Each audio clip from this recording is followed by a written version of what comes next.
দূরে সে পাশে বসে, পায়ে পায়ে কখনো চলে যায় দূর।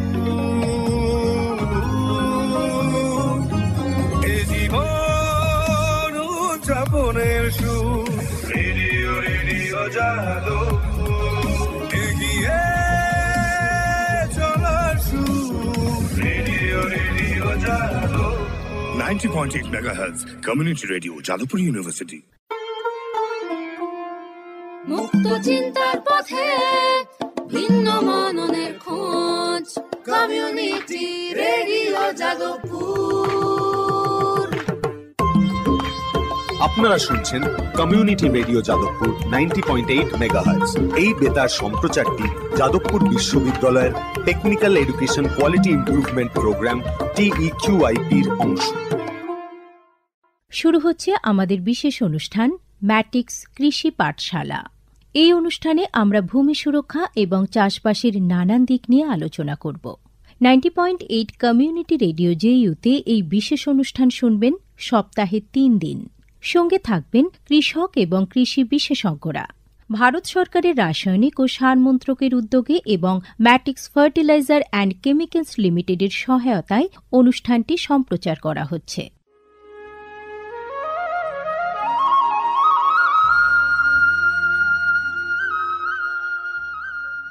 অর্থনৈতিক বিষয় সংক্রান্ত ক্যাবিনেট কমিটি তাদের 28 জুন 2023 সভায় PM প্রণাম নামক একটি প্রকল্প অনুমোদন করেছে। এই প্রকল্পের উদ্দেশ্য হল ধরিত্রী ও মৃত্তিকার পুনরুদ্ধার, পুষ্টি, উন্নতি সাধন এবং তা নিয়ে সচেতনতা বৃদ্ধি। গ্রামীণ স্তর থেকে শুরু করে আমাদের সকলের প্রচেষ্টা মাতৃভূমির যত্ন ও স্বাস্থ্য রক্ষার জন্য এই অনন্য পদক্ষেপকে ফলপ্রসূ করে তুলতে পারে। এই প্রকল্পের মূল লক্ষ্য হল কৃষিতে রাসায়নিক সার এবং কীটনাশকের অত্যধিক ব্যবহার দূর করা। বাড়তি ফলনের জন্য সার ও কীটনাশকের অতিরিক্ত ব্যবহার মাটিকে অসুস্থ করে তুলছে, কমিয়ে দিচ্ছে তার উৎপাদন ক্ষমতা। মাটির পুষ্টি আর সুরক্ষার জন্য প্রাকৃতিক অথবা জৈব সারের ভূমি পরীক্ষা ভিত্তিক সুষম ব্যবহার করা প্রয়োজন। পাশাপাশি দরকার জৈব ও প্রাকৃতিক চাষ পদ্ধতি এবং সম্পদ সংরক্ষণ প্রযুক্তি, যেমন সমন্বিত কৃষি ব্যবস্থা, ক্ষুদ্র সেচ, মালচিং, মাটির ক্ষতিকারক খনন না করা, ঘুরে ফিরে বিভিন্ন ফসলের চাষ ইত্যাদি। চাষবাসের এই টেকসই পদ্ধতিগুলো মাটির উর্বরতা বাড়াবে, পরিবেশ দূষণ কমাবে এবং দীর্ঘমেয়াদী উৎপাদনশীলতাকে শক্তিশালী করবে। সারের সুষম ব্যবহার শুধু মাটিই নয়, সার্বিকভাবে পরিবেশের স্বাস্থ্য রক্ষা করে। সুষম সার ব্যবহারের অর্থ হল উদ্ভিদকে তার প্রয়োজনীয় পুষ্টি উপাদানগুলি সঠিক পরিমাণে এবং অনুপাতে, সঠিক সময়ে এবং উপযুক্ত পদ্ধতিতে দেওয়া। সংশ্লিষ্ট রাজ্য বিশ্ববিদ্যালয়গুলি ইতিমধ্যেই তাদের এলাকায় উৎপাদিত ফসলের প্রয়োজন অনুসারে এর ডোজগুলি নির্ধারণ করেছে। সঠিক মাত্রায় সার ব্যবহার করলে ফলন যেমন বাড়বে, তেমনি বাড়বে ফসলের গুণমান। ভালোভাবে পোষিত মাটিতে ফলানো ফল, শাকসবজি ও শস্য প্রয়োজনীয় পুষ্টিতে ভরপুর আর সুস্বাদু হয়। ফলনের বৃদ্ধি আর উন্নত গুণমান আমাদের কৃষকদের জন্য নিয়ে আসবে বেশি মুনাফাও। শুধু বেশি ফসল নয়, উন্নততর ফসল আমাদের লক্ষ্য। এই কৌশলে লাভবান হবে প্রত্যেকে, আমাদের কৃষকরা, আমাদের পরিবেশ এবং সর্বোপরি আমরা সকলে। বিচার বিবেচনার সঙ্গে পরিপোষক ব্যবহার করলে কেবল ফলনই বাড়ে না, প্রজন্মের পর প্রজন্ম জমি থাকে উর্বর। সুতরাং আসুন, একটি উজ্জ্বল এবং স্থায়ী কৃষি ভবিষ্যতের জন্য আমরা সুষম সার ব্যবহারের প্রচার ও অনুশীলন চালিয়ে যাই।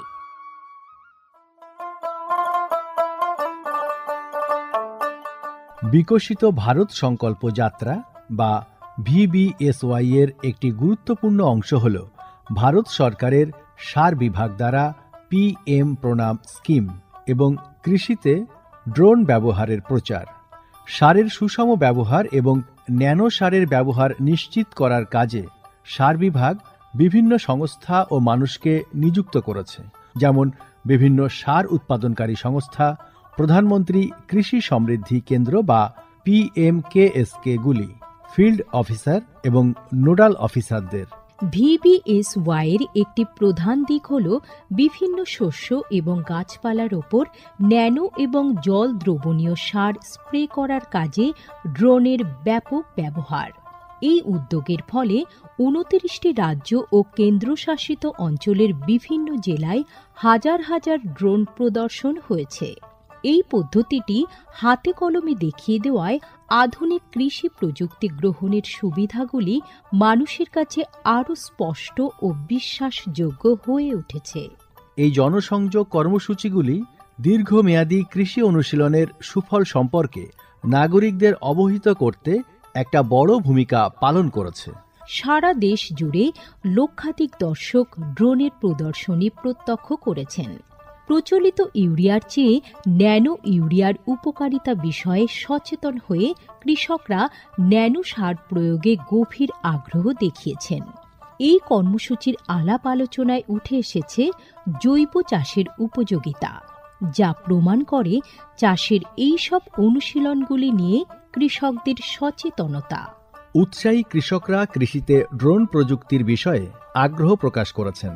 এই আধুনিক কৌশলগুলির অর্থনৈতিক কার্যকারিতা কৃষকদের নতুন দিশা দেখিয়েছে, কৃষিতে এক স্থায়ী এবং সাশ্রয়ী পদ্ধতির পথ প্রশস্ত করেছে। মাননীয় প্রধানমন্ত্রী মহিলা কিষাণ ড্রোন কেন্দ্র চালু করেছেন। এটি মহিলা স্বনির্ভর গোষ্ঠীগুলিকে ড্রোন সরবরাহ করবে, যাতে তারা এই প্রযুক্তি ব্যবহার করে জীবিকা নির্বাহ করতে পারে। VBSY প্রোগ্রামের রূপায়ণে PMKSK গুলি সক্রিয় ভূমিকা পালন করছে।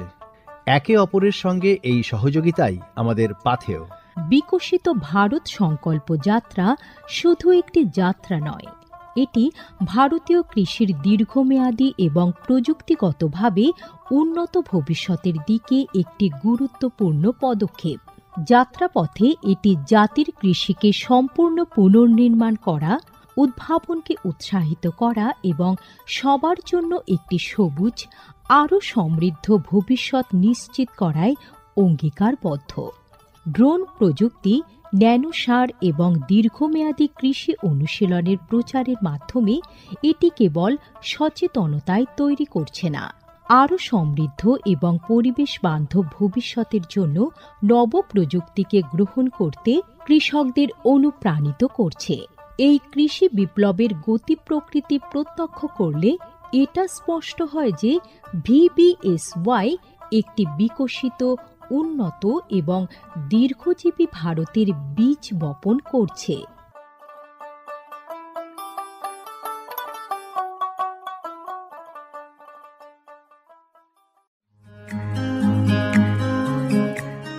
ভারতের যে সার কোম্পানিগুলি সবচেয়ে দ্রুত গতিতে বৃদ্ধি পাচ্ছে, ম্যাটিক্স ফার্টিলাইজার্স অ্যান্ড কেমিক্যালস লিমিটেড তার মধ্যে অন্যতম। পশ্চিমবঙ্গের পানাগড়ে অবস্থিত তাদের কারখানায় বছরে 12.5 লক্ষ টনের ওপর ইউরিয়া সার উৎপাদন হয়। ভারত সরকারের গ্রিনফিল্ড প্রজেক্ট হিসেবে স্বীকৃত এই কারখানায় তৈরি হয় ডক্টর ফসল। ইতিমধ্যেই যা পূর্ব ভারতের সর্বাধিক বিক্রিত ইউরিয়া সার হয়ে উঠেছে। কৃষি উন্নয়ন ও ভূমি সুরক্ষা, ক্ষুধা, অপুষ্টি ও দারিদ্র্য দূরীকরণ, গ্রামীণ এলাকা ও বস্তি উন্নয়ন, লিঙ্গ সাম্য, পরিবেশ, স্বাস্থ্য, শিক্ষা ইত্যাদি নানান বিষয়ের উপর জোর দেয় ম্যাটিক্সের CSR প্রকল্পগুলি।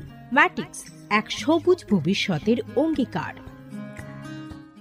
JU কমিউনিটি রেডিও 90.8 মেগাহার্টসে শুরু করছি ম্যাটিক্স কৃষি পাঠশালা। আমরা ম্যাটিক্স কৃষি পাঠশালাতে বিশেষজ্ঞদের মতামত নিই এবং তাদের সঙ্গে আলোচনা করি। এছাড়াও আমরা কৃষক বন্ধুদের সঙ্গেও কথা বলি। আমরা কখনো কখনো কৃষক বন্ধুদের কাছে আমরা পৌঁছে যাই, যারা সরাসরি চাষ করছেন। এরকমই আমরা আজ পৌঁছে গেছি একটি নার্সারিতে, যে নার্সারিতে বিভিন্ন ধরনের গাছ সেখানে তৈরি করা হয়, চারা গাছ, এবং সেই চারা গাছগুলো এখন বিক্রি করা হয় অফলাইন এবং অনলাইনে। ভালো বাজার আছে তার।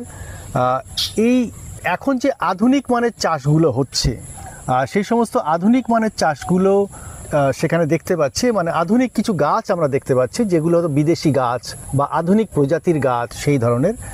আমরা আলাপ করব তার সাথে। আপনার নাম? গোলাম মর্তজা। আচ্ছা, এই যে আপনি এখানে এই নার্সারি করেছেন, তো এই নার্সারির জায়গাটা যদি একটু বলেন, কোথায় এটা? এটা আপনার দেগঙ্গা সাব ডিভিশনের মধ্যেই পড়ে, নিরামিষা গ্রাম, উত্তর 24 পরগনা নিরামিষা গ্রাম। তো এই যে দেখতে পাচ্ছি যে এত কাঁঠাল গাছ, খুব সুন্দর সবুজ পাতা, এই পুরো চারিদিকে দেখছি যেখানে ধান ক্ষেত আছে, অন্যান্য সমস্ত ক্ষেত আছে, তার মাঝখানে আপনি এই যে নানান প্রজাতির গাছ নিয়ে নার্সারিটা করেছেন। তো এই এত কাঁঠাল গাছ, এই কাঁঠাল গাছের কি বিশেষত্ব আছে? প্রথমত আমাদের ভারতবর্ষে যে কাঁঠাল গাছগুলো দেখতে পাই আমরা, সেগুলো কমার্শিয়ালি আগে করা হতো, কিন্তু এটা একটা বিদেশি উন্নত প্রজাতির গাছ। এটা এর বাসস্থান বা উদ্ভব হচ্ছে ভিয়েতনাম। আচ্ছা, মানে ইন্ডিয়ান না? ইন্ডিয়ান নয়, এটা হচ্ছে ভিয়েতনামের একটা বিদেশি। তারা ওখানে কমার্শিয়ালি এটা খুব বড় আকারে চাষ করে। আমাদের ভারতেও কাঁঠাল গাছ খুব সুন্দরভাবে ফলে এবং চাষ হয়। সেখানে আমরা এই গাছটাকে নিয়ে আসি। এর আরও অনেকগুলো বিশেষত্ব আছে। প্রথম বিশেষত্ব হলো এগুলো বছরে 2 থেকে 3 বার পর্যন্ত ফল দিতে সক্ষম। মানে একাধিকবার ফল হয়? একাধিকবার ফল হয়। যেমন আমাদের ভারতীয় যে প্রজাতিগুলো কাঁঠাল শেষ হয়ে গেছে, তারপর আর কোনো কাঁঠাল আসেনি না, কিন্তু এদের বিশেষত্ব হলো এখানে অলরেডি কাঁঠাল চলে এসছে, অনেকগুলো ফল ধরে গেছে। এই তো গোড়াতে কাঁঠাল দেখা যাচ্ছে। তো এর আমরা প্রুনিং করে নিই। আরো একটা বিশেষত্ব প্রুনিং। এর মানে? প্রুনিং হচ্ছে কাটাই, মানে যেগুলো ওয়েস্টেজ ডালগুলো কাটাই ছাটাই করে সুন্দর করে নিজ গাছটাকে আবার গুছিয়ে দেওয়া। আচ্ছা, আমরা দেশি কাঁঠাল গাছেও করে থাকি সেম প্রসেস। এটাকে আমরা এগ্রিকালচার প্র্যাকটিসের উপরে যেটা বলে প্রুনিং বলা হয়, গাছকে কাটাই ছাটাই করে দেওয়া। আরেকটা বিশেষত্ব হলো আমাদের ইন্ডিয়ান যে জ্যাকফ্রুট বা কাঁঠাল যেটা আছে, ওটা আপনার বীজ থেকে লাগালে আপনার 10 থেকে 12 বছর টাইম লেগে যায় কাঁঠাল হতে। আবার যদি ভালো মানের বীজ হয় তাহলে আপনার 6 থেকে 7 বছরের মধ্যে আসে। এইবার সেইখানে যদি ওই গাছকেও গ্রাফটিংয়ে নিয়ে আসেন তাহলেও আপনার 4-5 বছর পর্যন্ত লাগতে পারে। সেইখানে আমাদের এই ভিয়েতনাম যেটা আমরা লাগিয়েছি, এটা আপনার 12 মাসের মধ্যে ফল এসে যাবে। যদি আপনি কোন বছরের মধ্যে কোনো নার্সারি থেকে একটু পুরনো গাছ কেনেন, 6 মাস 8 মাস পুরানো, তাহলে আপনার কাছে এসে 6 মাসে ফল দিতে শুরু করবে। আপনি যেমন এজের গাছ কিনবেন, আপনি বসানোর সঙ্গে সঙ্গে ফল দেবে। বাহ। দ্বিতীয়ত, এখন আমরা জানতাম শুধু কাঁঠাল সবজিতে ইউজ করা হয় আর পাকাতে খাওয়া হয়, কিন্তু সেই জায়গাতে আমাদের ভারতবর্ষের বাইরে অনেক ফ্রুট প্রসেসিং কোম্পানি এসছে যারা কাঁঠাল থেকে জ্যাম বানাচ্ছে, চিপস বানাচ্ছে, তারপরে আপনার কিশমিশ টাইপের জিনিস বানাচ্ছে। এরকম অনেকগুলো প্রসেসিং ইউনিট বেরিয়ে গেছে, যেখানে ড্রাই ফ্রুট মতো, এবং যেগুলো লজেন্সের মতো খেতে, বা আমসত্ত্ব যেগুলো আমরা আম থেকে বানাই, সেম এরকম কাঁঠাল থেকে বেরিয়েছে। আচ্ছা। আর কাঁঠাল আমাদের ইন্ডিয়ান কাঁঠাল বাইরে এক্সপোর্ট করা যায় না, কারণ পচে যায় সঙ্গে সঙ্গে। এই কাঁঠাল হচ্ছে আপনার পচবে না, অনেকদিন থাকে। হ্যাঁ, আর এটা আমাদের ইন্ডিয়ান জ্যাকফ্রুট এমন জুসি হয়ে যায় যেটাকে ঝাঁঝালো টাইপের হয়ে যায়, খাওয়াই যায় না। আর ওটা জুসি হয়ে ঝাঁঝালো হবে না, এত সুন্দর থাকবে আপনার। আচ্ছা। দ্বিতীয় আরেকটা হচ্ছে আমাদের ইন্ডিয়ান জ্যাকফ্রুট হাতে কাটলে তাতে কাঁঠালে আঠা লেগে যায়। একটা প্রবাদ বাক্য আছে যে গাছে কাঁঠাল গোঁফে তেল। তো আমরা যেটা হচ্ছে গাছে কাঁঠালের যে আঠা যেখানে লাগবে চিপকে যাবে, সেখান থেকে আপনার এই কাঁঠালের আঠা কখনো আপনার হাতে চিপকাবে না। আচ্ছা। আপনার আঠা আছে, যে আমি বলবো না যে আঠা নেই, আঠা আছে, কিন্তু যে চিপকানো ভাবটা, সেই ভাবটা এতে নেই। আচ্ছা, খুব কম পরিমাণে। দ্বিতীয়ত, আমাদের যে কাঁঠাল সবজিতে যদি আমরা রান্না করি, সেক্ষেত্রে একটু শক্ত শক্ত ভাব থাকে, সেখানে এটা একদম মোমের মতো নরম। আচ্ছা, অনেক সুস্বাদু খেতে, এবং অনেকগুলো প্রসেসিংয়ে একে নিয়ে আসা যায়। দ্বিতীয়ত, আমাদের ইন্ডিয়ান কাঁঠালে একই সঙ্গে কাঁঠালগুলো ফলে যায়, তো আপনাকে হারভেস্টিং করতে হয়, একই সঙ্গে হারভেস্টিং করতে হয়। যদিও আপনি করতে চান দুটো থাকে হারভেস্টিং করতে পারেন, কিন্তু এখানে এদের লাগার প্রথমত স্টেপ হচ্ছে স্টেপ বাই স্টেপ লাগে এরা। আচ্ছা, তৈরি হয়। তো আপনার যেটা কাটার সময়টা, যেটা হারভেস্ট করে আপনি ফলটা স্টেপ বাই স্টেপ কাটলেন, আপনি মার্কেটে সময় আপনি বুঝে নিয়ে যেতে পারবেন। আচ্ছা, সেটা আপনি 1 কিলো নিয়ে যেতে পারেন, 2 কিলোতেও নিয়ে যেতে পারেন, আবার পাকাতেও নিয়ে যেতে পারেন। তো আপনার কাছে অনেকগুলো মৌকা থাকে যে আপনি অনেকগুলো ভালো দিক আছে। এর, তার জন্য আমরা চাষিদেরকেও ইনফ্লুয়েন্স করছি বা আমরা নিজেরাও করছি, সেগুলো দেখাচ্ছি। তার জন্য আরও আছে যেটা হচ্ছে সবাই জানে যে কাঁঠালে বেশি সার প্রয়োজন লাগে না। এটা যদি কমার্শিয়ালি কেউ লাগায়, এটা লাগানোর 10 ফুট বাই 10 ফুট বা 10 ফুট বাই 12 ফুট এটা লাগাতে পারে। JU কমিউনিটি রেডিও 90.8 মেগাহার্টসে আপনারা শুনছেন ম্যাটিক্স কৃষি পাঠশালা। আর আজকে আমরা ম্যাটিক্স কৃষি পাঠশালার এই পর্বে আলোচনা করছি ভিয়েতনাম কাঁঠাল নিয়ে। সে বিষয়ে জানার জন্য আমরা একদম চাষি বন্ধুর কাছে চলে এসেছি, নার্সারিতে চলে এসেছি, যারা এই কাঁঠাল গাছ তৈরি করছেন এবং বিক্রি করছেন। আচ্ছা, আপনার থেকে যেটা শুনছিলাম আর কি, যে এই গাছ কতটা অন্তর অন্তর আমরা বসাবো আর কি, বা চাষি বন্ধু যদি এই চাষ করতে চান তাহলে চাষি বন্ধু কী করবেন? প্রথমত গাছ আপনার বসানোর ডিস্টেন্স হচ্ছে 10 ফুট বাই 10 ফুট, বা বেশি যদি করতে যায় 10 ফুট বাই 12 ফুট, মানে খুব কাছাকাছি বসাচ্ছে। হ্যাঁ, কারণ এই গাছটা আমাদের দেশি কাঁঠাল গাছের মতো এত দ্রুত বাড়তে পারে না। আচ্ছা, বাড়ে, কাঁঠাল গাছের মতোই বাড়ে, ওরকমই বাড়ে, কিন্তু অত দ্রুত এরকম প্রসার করে না। আচ্ছা, যার কারণে এটা আমরা চাষিদের বলি, এটা কারণ আমাদের যে গতানুগত চাষ ব্যবস্থা আছে সেটাকে আমরা একটু স্কেপ করি, বাদ দিই। কারণ এখন এসছে high density, ultra high density যে সিস্টেম এসছে, তার মধ্যে থেকে আমরা একটা বেছে নিয়েছি। যদি আমরা কম জায়গার মধ্যে বেশি ফলাতে চাই বা একটা বাগান বানাতে চাই, যেরকম আম বাগান বানাই ওরকম যদি কাঁঠাল বাগান আমরা বানাতে চাই, তো আমরা 10 ফুট বাই 12 ফুট আমরা বসাবো। এবং বসানোর সময় আমরা খেয়াল রাখবো আমরা সঠিক জাতের ভিয়েতনাম কাঁঠাল বেছে নিচ্ছি কিনা। আচ্ছা, এবং সঠিক জায়গার থেকে আপনাকে এই গাছটা কিনতে হবে। মানে গাছটা আদৌ এই জাতের কিনা?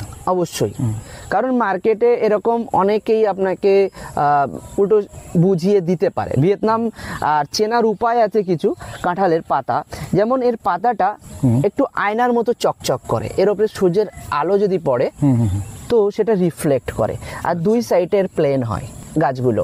আচ্ছা, আর এর পাতা অন্য গাছের পাশে রাখলে দেখলেই বোঝা যায়, মানে একটু বেশি উজ্জ্বল, একটু দেখতেই পাচ্ছি, একটু উজ্জ্বল। এই যে আপনি যেটা বললেন রোদ্দুর পড়ছে এখানে, হ্যাঁ, একটু রিফ্লেক্ট করে। আচ্ছা, অন্য কাঁঠালের পাতা এত রিফ্লেক্ট হয় না, আর অন্য কাঁঠালের পাতার থেকে একটু নরম টাইপের হয়। আর দ্বিতীয়ত এই কাঁঠাল গাছ সবসময় আমাকে মনে রাখতে হবে বসানোর আগে, সেটা উর্বর জমি হোক বা অনুর্বর জমি হোক, কাঁঠাল গাছের ক্ষেত্রে ওটা কোনো মাইনে রাখে না। আচ্ছা, মাইনে রাখে সেই এলাকাতে বা আমি কোন জায়গাতে বসাচ্ছি গাছটা। সবসময় একটু উঁচু জমিতে বসানো ভালো, কারণ কাঁঠাল গাছ জল পছন্দ করে না, মানে বেশি জল হলে নষ্ট হয়ে যেতে পারে, মরে যেতে পারে। আচ্ছা, কারণ এতে সেচ ব্যবস্থা লাগে না, মানে জলসেচ লাগেই না, না সারও লাগে না, খুবই অল্প পরিমাণ। যদি অর্গ্যানিক ব্যবস্থায় চাষ করতে পারেন তো খুবই ভালো, মানে জৈব সার দিলে, হ্যাঁ খুবই ভালো। আর এতে তেমন কোনো পয়জন স্প্রে করতে হয় না, কীটনাশক দেওয়ার প্রয়োজন নেই। তো চাষি ভাইদের ক্ষেত্রে আরও একটা মুনাফা, মানে খরচা অনেক কম, এই চাষে খরচা অনেক কম, অন্য অন্য চাষের ক্ষেত্রে এটাতে অনেক কম। এইখানে আপনার বসানোর সময় 1 ফুট বাই 1 ফুট একটা ডাইমেনশনের গর্ত করে তার মধ্যে আগে থেকেই নিমখোল, যদি আপনার কাছে ভার্মি কম্পোস্ট থাকে ভার্মি কম্পোস্ট, অল্প কিছু দানা সার, গোবর সার দিয়ে গাড্ডাকে বন্ধ করে দিয়ে কিছুদিনের জন্য, আর এটা প্ল্যানিং করে রাখতে হবে আমি যে 15-20 দিন 1 মাস আগে থেকে গর্তটা রেডি করে আমি যখন চারা গাছ বসাবো তার 1 মাস আগে থেকে আমরা গর্ত খুঁড়ে তার মধ্যে সার দিয়ে দেবো, হ্যাঁ দিয়ে ওটা রেখে দেবো, চাপা দিয়ে রেখে দেবো। তারপর আমি গাছকে এনে বসাবো। আমার নার্সারি থেকে যে প্যাকেট সাইজ দেবে, যে মাটির গুলটা থাকবে, সেই গোড়ায় যে মাটিটা থাকবে সেইটাই টুকু আমি বসাবো, তার অধিক 1 ইঞ্চি বেশিও দেবো না, 1 ইঞ্চি কমও দেবো না গর্তের মধ্যে। আচ্ছা, একদম সেম যেমন প্যাকেটের মধ্যে মাটি ছিল তেমনটাই আমি বসিয়ে দেব। কারণ কাঁঠাল গাছের যে গ্রাফটিং গুলো থাকে সেখানে কোনো সময় জল বা কোনো কাদা যদি বারবার ছিটাতে লাগে তো ওখানে ইনফেকশন হয়ে যায়, গিয়ে অনেক সময় গাছ মারা যায়। আচ্ছা, মানে ওখানে যদি গাছের গোড়া যদি জল লাগে তাহলে গাছ মরে যাবে, যে জায়গাটায় গ্রাফটিংটা করা থাকে। আচ্ছা, তো এই কিছু কিছু বিষয় ধ্যান রাখতে হয়, তার সঙ্গে একটা সাপোর্ট দিয়ে ছেড়ে দিতে হয়। আচ্ছা, গাছটাকে একটা সাপোর্ট দিয়ে দিতে হবে। 6 মাস একটু খেয়াল রাখতে হবে, যদি সেচ লাগে তাহলে আমি দেব। আর 6 মাস একটু গাছটাকে সুন্দর গ্রোথ করে নেওয়ার জন্য অর্গানিক আর রাসায়নিক দুটোই আমি দিয়ে নেবো 6 মাস পর্যন্ত। আচ্ছা, এই যে আপনি বললেন যে গাছটা আমরা বসাবো, মানে সিজনটা কখন, সময়টা কখন? কাঁঠাল গাছ আপনি যেরকম আমাদের ভারতবর্ষে বা যে কোনো এলাকাতে এই বর্ষার সিজনটা একটু মানে এই সময় বসানো হয়। আচ্ছা, এবার যদি আপনার কাছে সঠিক সেচ ব্যবস্থা থাকে তাহলে আপনি যে কোনো সময় বসাতে পারেন। আচ্ছা, মানে আদর্শ সময় হলো যে আমরা এই বর্ষার সময় বা বর্ষার শেষের দিকে আমরা বসাতে পারেন। তো এই সময় বসালে কি হয়, মানে আমাদের যদি একটু কম দেখরেখ করি তার মধ্যেও গাছটা রেডি হয়ে যায়। আচ্ছা, এর দেখভাল কম করলেও গাছটা তৈরি হয়ে যাবে। আর আকাশের যে বৃষ্টি হয় ওতে গাছের জন্য কিছু বরদান থাকে যাতে গাছ আরো হেলদি হয়ে ওঠে। আকাশের পানি আমরা যেটা মাটির নিচের পানি যেটা জলটা দিই তার থেকে আকাশের বৃষ্টির জলটা বেশি ভালো গাছের জন্য, এই গাছের পক্ষে, সব গাছের জন্য। আচ্ছা, তো ওই জন্য এই কাঁঠাল গাছ বা যে কোনো গাছ আপনি বসান বর্ষার সময়ে, বা এই গাছটাও যদি আপনি বসান তাহলে আপনার খুব ভালো। আচ্ছা, তাহলে 6 মাস পর্যন্ত বললেন এইভাবে আমরা এটাকে 6 মাস পর্যন্ত কন্টিনিউয়াসলি দেখাশোনা করতে হবে। 6 মাস পর থেকে আপনি ধীরে ধীরে এর প্রতি ধ্যান কমাতে পারেন, যে ক্ষেতটা বারবার দেখতে যাওয়া কমাতে পারেন। আচ্ছা, তো তারপরে কি করতে? তারপরে আপনি মাসে যেমন আপনি গেলেন 2-4 আপনি আপনার ফার্ম দেখতে গেলেন, তখন যেমন পরিমাণ আপনার পানি বা জল লাগছে তেমন আপনি দিলেন। আপনার যদি কোনো রাসায়নিক সার প্রয়োজন হয় তেমন দিলেন। আর মাঝে মাঝে এখানে একটা লেদা পোকা টাইপের পোকা এতে আসে, এটা একদম মুকুল যেখানে আসে বা পাতার অগ্রভাগ, দেখিয়ে দিয়ে যদি বলেন। হ্যাঁ, এই জায়গাটাতে যেটা নূতন পাতা যেখান থেকে গজাতে শুরু করে ডালের, আচ্ছা, এই কচি পাতাতে একটা পোকা এসে খেতে শুরু করে। আচ্ছা, এইটা যদি ধ্যান রাখা হয় তাহলে গাছের গ্রোথে কোনো রকম কমতি আসবে না, খেয়াল রাখতে হবে। হ্যাঁ, এবার যে আমাকে অনেক দামি পয়জন স্প্রে করতে হবে এর কোনো ম্যাটার নেই। নর্মাল একদম সীমিত যদি সাইপার গার্ড ধরনের মেডিসিন আমি দিই তাও আমার চলে যাবে। আচ্ছা, আর যখন আমাদের গাছে ফল আসা শুরু হয় তখন কিছু ফল কালো হয়ে পড়ে যায়, সেক্ষেত্রে আমাদের কাছের যেসব ফার্টিলাইজার শপ আছে, দোকানগুলো আছে, সেখানে গিয়ে বললে তারা বিভিন্ন ফাঙ্গিসাইড, ইনসেকটিসাইড সেগুলো দিয়ে দেয়। তো সেগুলো দিয়ে আমরা নর্মালি পরিচর্যা করলে কাঁঠাল আপনার দাঁড়িয়ে যায়। আচ্ছা, তো এই কাঁঠাল ফলে কখন? 3 বার তো ফলে বললেন। হ্যাঁ, 3 বার ফলে। এর ফলার সিস্টেম হচ্ছে আপনার আমাদের দেশি কাঁঠালের সঙ্গে একবার ফলবে, তারপর দেশি কাঁঠাল যেমন এখন একবার ফললো, ঠিক এইটা আপনার শীতের মাঝ বরাবর দিকে একবার শেষ হয়ে যাবে, শীতে আস্তে আস্তে 3 মাস আপনার টাইম লেগে যায় রেডি হতে। 3 মাস পরে ফির আবার 1 মাসের একটা গ্যাপ নিয়ে আবার ফল শুরু হয়। আচ্ছা, তাহলে 1 মাসের গ্যাপের পরে আবার ফল শুরু হয়ে যায়। আর এছাড়াও গাছের পরিচর্যা করার জন্য কি করবেন চাষি বন্ধু?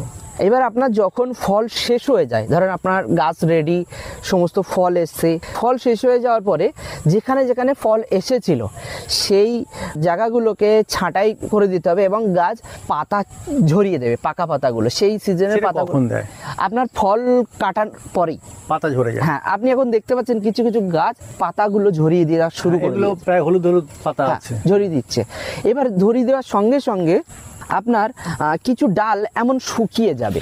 আচ্ছা, এই যেমন শুকিয়ে গেছে। হ্যাঁ, আচ্ছা, এরকম শুকিয়ে যাবে। তো আমি এখানে নিচের দিকে ডালগুলো শুকিয়ে গেছে, তাই তো? হ্যাঁ, এই গাছটাতে আমি শুরু করেছিলাম কাজটা, ওই গাছটাতেও করেছি। এই যে আমি ছাঁটাই করে দিয়েছি, এই ডালগুলোকে কেটে দিয়েছি।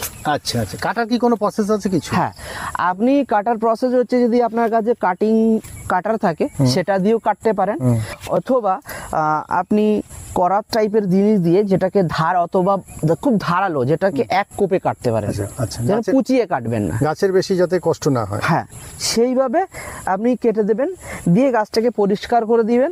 তারপরে ও ধীরে ধীরে গাছে ফুল আসতে শুরু করে দেবে। আচ্ছা, যেমন এখানে এইগুলো ফুল, এগুলো আসা শুরু হয়ে গেছে। আচ্ছা, আর এই কাঁঠালের শুধু গোড়াতে বা ডালে ফল হয় না, এখানেও হতে পারে, মানে আগার দিকে, ডগার দিকেও ফল হতে পারে। আচ্ছা, ডগার দিকে ফল হলে সেটা নুয়ে পড়ার সম্ভাবনা আছে। হ্যাঁ, এটা নুয়ে পড়ে, সেটাকে আপনাকে সাপোর্ট অনেক সময় দিতে হয়। আচ্ছা, তাহলে এই যে আপনি বলছেন যে এই গাছ যে কাটা বা ছাঁটার যে পদ্ধতি, এটা বছরে কতবার করতে হবে? আপনার গাছে যতবার ফল আসছে আপনাকে ততবারই করতে হবে। যদি আপনার 2 বার বা 3 বার এসছে 3 বারই করতে হবে। আর এই গাছের গোড়ায় আগাছা নিধনের জন্য কিছু করতে হবে? নর্মাল আপনি যেমন আগাছা নিধনের জন্য করে থাকেন, সবসময় মনে রাখবেন এই গাছগুলোর 1.5 থেকে 2 ফিটের মধ্যে কোনো রকম হার্বিসাইড, যেগুলো পোড়া ঘাস মারা, এগুলো দেবেন না। এটা নিজে লেবার দিয়ে পরিষ্কার করে রাখবেন, বাদ বাকি আপনি স্প্রে করে দিতে পারেন। মানে আগাছা হলে আমাকে পরিষ্কার করতে হবে, কিন্তু হাত দিয়ে বা নিড়ানি দিয়ে করানোটাই ভালো।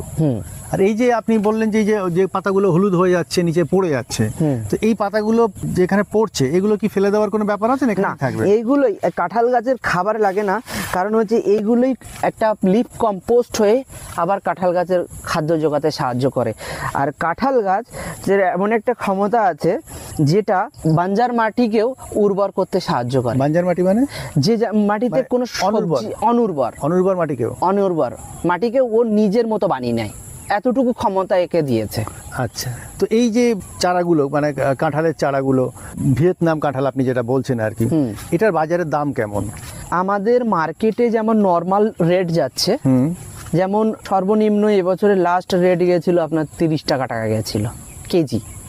আর যেটা আমাদের ভারতীয় কাঁঠালের যে রেট, এটা যখন অফ সিজনে আসবে তখন আপনার 120-25 টাকা কেজি চলে। আপনি ফলের কথা বলছেন? হ্যাঁ, সবজি কাঁঠাল। আচ্ছা, আমি বলছি গাছ যদি আমরা কিনি বা বাজারে যারা কিনবেন চাষি বন্ধু, তারা কত করে কিনতে পারছেন? তারা যদি বাল্কে, যদি ফার্মের ক্ষেত্রে নেয়, একটা দুটো যখন বিক্রি হয় বা আমাদের কাছ থেকে নেয়, সেটা আপনার 100-150 টাকার মধ্যে পেয়ে যায়। যদি কোনো চাষি বন্ধু নিতে চায় তার ক্ষেত্রে একটা আলাদা রেট আপনার থাকে। আচ্ছা, মোটামুটি বাজার দর কেমন আছে আপনার পশ্চিমবঙ্গে? হ্যাঁ, পুরো অল ওভার ইন্ডিয়ার মধ্যে আমাদের কাছ থেকে নিলে আপনার 70 টাকা এরকম পড়বে। চাষি বন্ধুরা 70 টাকা করে এই ভিয়েতনাম কাঁঠাল গাছটাকে কিনতে পাচ্ছে। এবার আবার একটা জিনিস, কিছু কিছু সময় মার্কেট আউট হয়ে যায়, প্রোডাকশন আমরা করতে পারি না, তখন একটু রেট বেড়ে যায়। আচ্ছা, তো কোনো চাষি বন্ধু যদি এই ভিয়েতনাম কাঁঠালটাকে চাষ করতে চায় বাণিজ্যিকভাবে, তাহলে তার জন্য আপনি কি টিপস দেবেন? যদি কোনো কৃষক বন্ধু এটা চাষ করতে চায়, প্রথমত তার জন্য একটা এক্সট্রা ইনকাম বিনা খরচাতে, যেমন আমাদের আশপাশে নর্থ চব্বিশ পরগনার মধ্যে যত চাষি বন্ধু আছে, যেমন পেঁপে চাষ করে, পেঁপে যতটা মুনাফা অর্জন করে তার থেকে এটা বেশি মুনাফা অর্জন, মানে ওতে যতটা খরচা আমরা করি তার থেকে এতে আরও খরচা কম। দ্বিতীয়ত আমাদের থেকে সময় সময় সমস্ত রকম প্রবলেমগুলো যেগুলো ফেস করবে সেগুলো পেয়ে যাবে। মানে এই চাষ করতে গেলে যে সমস্ত সমস্যা আসতে পারে সেগুলো আপনাদের থেকে জানতে পারবে, কিংবা আমাদের যারা কৃষি আধিকারিক আছে তাদের থেকেও জানতে পারবেন আর কি। ঠিক আছে, আমরা এতক্ষণ শুনছিলাম ভিয়েতনাম কাঁঠাল নিয়ে, নার্সারিতে এসেছিলাম। এই নার্সারি যার সেই গোলাম মর্তজা মহাশয়ের সঙ্গে আমরা এতক্ষণ কথা বলছিলাম। ম্যাটিক্স কৃষি পাঠশালার আজকের পর্ব আমরা এখানেই শেষ করব। শুনতে থাকুন JU কমিউনিটি রেডিও 90.8 মেগাহার্টজ।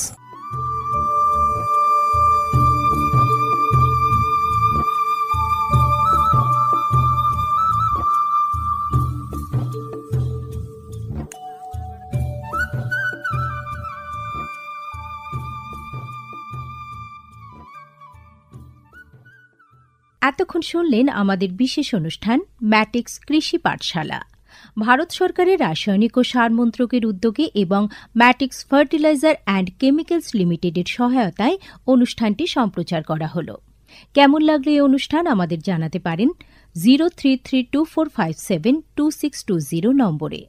আপনারা আমাদের মেইলও করতে পারেন radioju@gmail.com এ। আমাদের ইউটিউব চ্যানেল রেডিও JU, এখানেও আপনারা এই বিশেষ অনুষ্ঠানটি শুনতে পারেন। আর আমাদের ইনস্টাগ্রাম আইডি radio_JU আপনারা ফলো করতে পারেন। আজকের মতো ম্যাটিক্স কৃষি পাঠশালা এ পর্যন্তই। শুনতে থাকুন কমিউনিটি রেডিও JU 90.8 মেগাহার্টজে। ভারতের যে সার কোম্পানিগুলি সবচেয়ে দ্রুত গতিতে বৃদ্ধি পাচ্ছে ম্যাটিক্স ফার্টিলাইজার্স অ্যান্ড কেমিক্যালস লিমিটেড তার মধ্যে অন্যতম। পশ্চিমবঙ্গের পানাগড়ে অবস্থিত তাদের কারখানায় বছরে 12.5 লক্ষ টনের ওপর ইউরিয়া সার উৎপাদন হয়। ভারত সরকারের গ্রিনফিল্ড প্রজেক্ট হিসেবে স্বীকৃত এই কারখানায় তৈরি হয় ডক্টর ফসল। ইতিমধ্যেই যা পূর্ব ভারতের সর্বাধিক বিক্রিত ইউরিয়া সার হয়ে উঠেছে। কৃষি উন্নয়ন ও ভূমি সুরক্ষা, ক্ষুধা, অপুষ্টি ও দারিদ্র্য দূরীকরণ, গ্রামীণ এলাকা ও বস্তি উন্নয়ন, লিঙ্গ সাম্য, পরিবেশ, স্বাস্থ্য, শিক্ষা ইত্যাদি নানান বিষয়ের উপর জোর দেয় ম্যাটিক্সের CSR প্রকল্পগুলি। ম্যাটিক্স, এক সবুজ ভবিষ্যতের অঙ্গীকার। এসে পাশে বসে, পায়ে পায়ে কখনো চলে যাই দূর। এ জীবন উদযাপনের সুর, রেডিও রেডিও যাদবপুর, এগিয়ে চলার সুর, radio radio Jadavpur. 90.8 megahertz, Community Radio, Jadavpur University.